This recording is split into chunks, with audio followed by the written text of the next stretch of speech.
Solo दोस्तों, welcome to money stalkers. तो चलिए इस वीडियो के अंदर हम लोग बात करेंगे मल्टीपल स्टॉक्स के बारे में। लेकिन सबसे पहले हम लोग बात करने वाले हैं विप्रो के ही बारे में।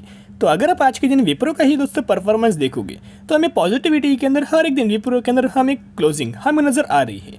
मॉर्निंग के बाद हमें अच्छे खासे बेसिस के ऊपर विप्रो के अंदर हमें रैली आई थी, लेकिन बाद में अगर आप दोस्तों देखोगे तो हमें मार्केट के अंदर एक साइडवेज हमें मार्केट नजर आया और इसी साइडवेज के रिगार्डिंग ही हमें क्लोजिंग होते होते कंपनी का प्राइस हमें डाउन आया।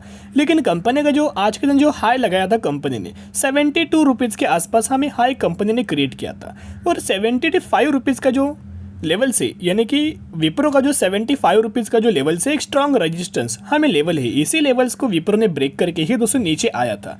तो जब भी कंपनी सपोर्ट लेवल ब्रेक करती है, जब भी कंपनी के अंदर रिवर्सल आता है तो बाद में वही जो सपोर्ट लेवल रेजिस्टेंस लेवल के अंदर कन्वर्ट हो जाता है और यही दोस्तों आने वाले समय के अंदर हमें रेजिस्टेंस लेवल्स के जब भी कंपनी क्रॉस करती है एक शानदार तरीके से तेज़ी हमें नज़र आ जाती है।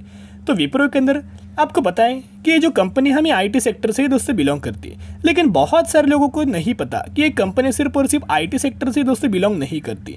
आयुर्वेदा के अंदर भी कंपनी का बिजनेस निकल के आ रहा है, कंज्यूमर्स के अंदर भी कंपनी का बिजनेस है। तो जैसे कि अगर आप देखोगे एफएमसीजी सेगमेंट से भी दोस्तों कंपनी अपना बिजनेस जनरेट करती है।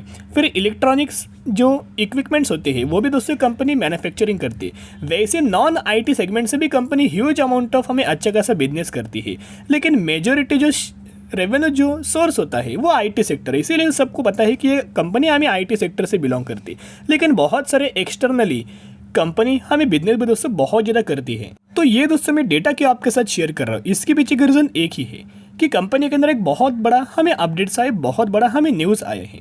देखिएगा जो संतूर का जो सोप है वो विप्रो के ही अंडर हमें मैन्युफैक्चरिंग होता है।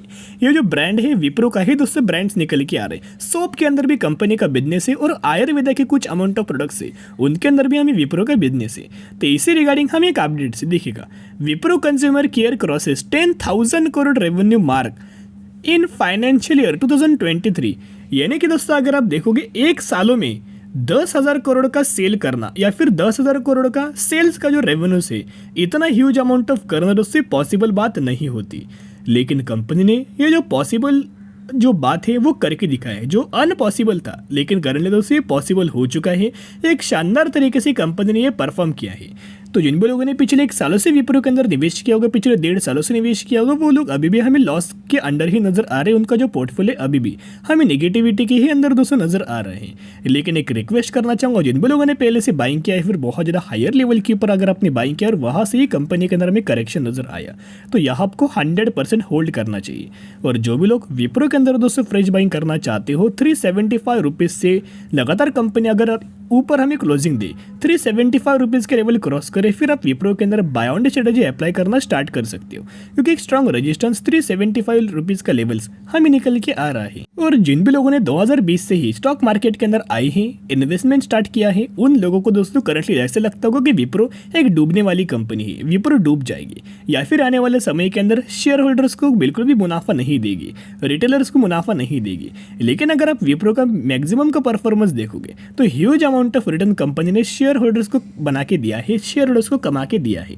यानी कि कंपनी भी आगे ग्रोथ हुआ है और शेयर होल्डर्स को भी एक शानदार तरीके से बड़ी वेल्थ हमें क्रिएट करके दे चुके हैं।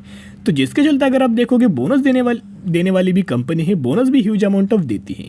तो अगर दोस्तों इनका आईटी सेक्टर के अंदर हमें जो रिजल्ट है वो किस तरह से आता है वो इसके ऊपर सब कुछ डिपेंड होने वाला है, क्योंकि वहाँ से ही कंपनी मैक्सिमम रेवेन्यू जनरेट करती है।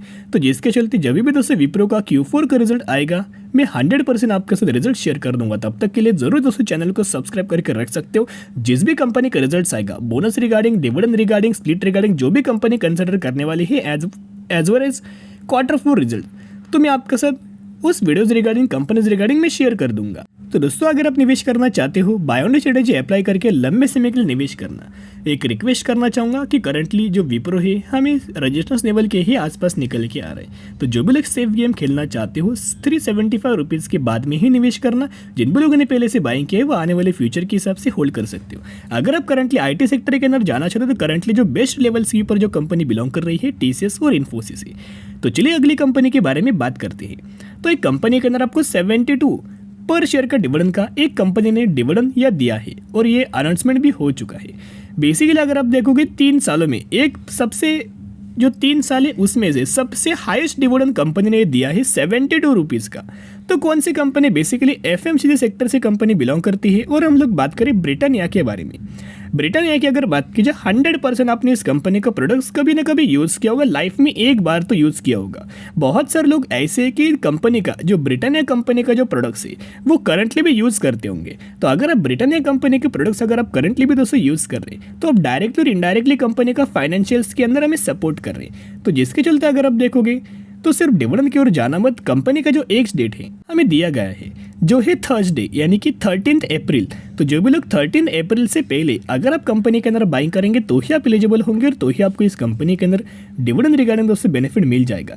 लेकिन कंपनी अच्छी है, फंडामेंटली कंपनी स्ट्रॉन्ग है, हर एक पैरामीटर के बारे में स्टडी करना, एनालिसिस करना, उसके बाद निवेश करने की कोशिश कर सकते हो। तो चलिए दोस्तों अभी हम लोग बात करेंगे बजाज फाइनेंस के बारे में। अगर आप आज के दिन बजाज फाइनेंस का परफॉर्मेंस देखोगे ऑलमोस्ट हमें 0.80% की जंप हमें बजाज फाइनेंस के अंदर नजर आया। यानी कि ऑलमोस्ट आप ये बोल सकते हो एक अच्छा खासा कंपनी के अंदर हमें आज के दिन परफॉर्म किया वॉलेटाइल मार्केट के अंदर। आपको पता है कंपनी फंडामेंटली स्ट्रांग है, एनबीएफसी सेगमेंट से कंपनी बिलोंग करती है, फाइनेंस सेक्टर से कंपनी बिलोंग करती है, ऐसा भी आप ये बोल सकते हो। और करंटली भी अट्रैक्टिव प्राइस के अंदर करंटली कंपनी बिलोंग कर रही है।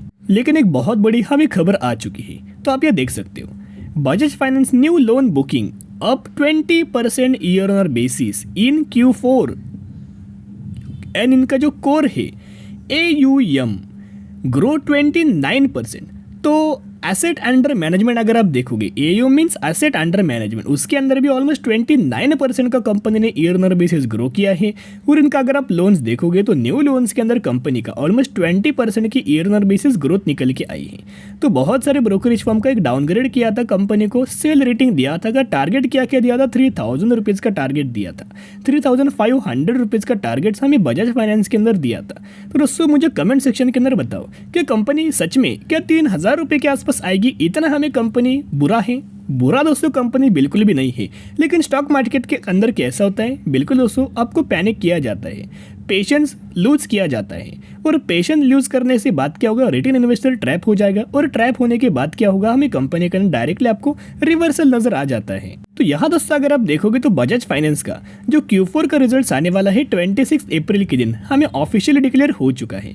यह भी अगर आप देखोगे हम लोग बात करें NSE की ऑफिशियल वेबसाइट के ऊपर ही डेटा हमें निकल के आ रहा है। 26 अप्रैल को हमें बजाज फाइनेंस का Q4 का रिजल्ट से वो Q4 के रिजल्ट के साथ साथ कंपनी डिविडेंड का भी बेनिफिट शेयर होल्डर्स को देने वाली है। तो दोस्तों क्या आप प्रेडिक्ट कर सकते हो कितना हमें बजाज फाइनेंस डिविडेंड दे सकता है? तो मुझे कमेंट सेक्शन के अंदर बता सकते हो किस रेशियो या फिर किस तरह से कितना हमें डिविडेंड बजाज फाइनेंस के अंदर मिल सकता है। 30 पर शेयर का, 50 पर शेयर का, 70 पर शेयर का कितना हमें डिविडेंड मिल सकता है वो कमेंट सेक्शन के अंदर बता सकते हो। तो अगर आप बजाज फाइनेंस के अंदर बाइंग करना चाहते हो करंट प्राइस के ऊपर बाइंग करना, क्योंकि हर एक कंपनी अच्छी ही परफॉर्म करती है। बजाज फाइनेंस हर एक रिजल्ट के अंदर बहुत अच्छा परफॉर्म करती है और रिजल्ट से पहले बजाज फाइनेंस के अंदर हमें शानदार तरीके से तेजी आने का बहुत ज़्यादा चांसेस है। तो बाय ऑन स्ट्रेटेजी अप्लाई करना और लंबे समय के लिए होल्ड करना। तो चलिए अभी हम बात करेंगे IEX के बारे में।